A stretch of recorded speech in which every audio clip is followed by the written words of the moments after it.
At saka Mm. isa din 'pag mag-abroad ka, parang may growth talaga Oo. kasi napipilitan ka, ikaw gaya sa'yo siguro, Oo. napipilitan kang maging matatag. Ta's may mga ano kang natutunan na gawin sa sarili mo, like ako, hindi ako nagluluto before kasi nga andiyan si mama, andun yung Oo. lola ko.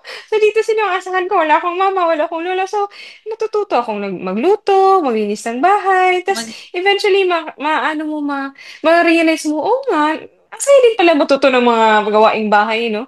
Tsaka yun nga, yung sabi mo 'pag lumabas ka din sa day off mo, importante din yun, nakakapag-breathe ka ba kumbaga natatanggal yung stress mo, mag-unwind ka, mm. madami namang option sa ibang bansa, 'di ba? Oo. Kaya sa atin medyo struggle din dun sa traffic, struggle din dun Oo. sa init. Well, Mm. depende din man sa area kung saan ka sa ibang bansa, pero may Mm. mga opportunities talaga yan sabi mo na magandang mga tanawin, mga ano, tourist spot. Oo. Tsaka Hmm, napatunayan mo Kas na kaya naman pala talaga. 'Di ba? Kaya mo naman pala oo. talaga. Kasi 'di ba dati nung hindi pa natin nasubukan, natatakot tayo eh, 'di ba?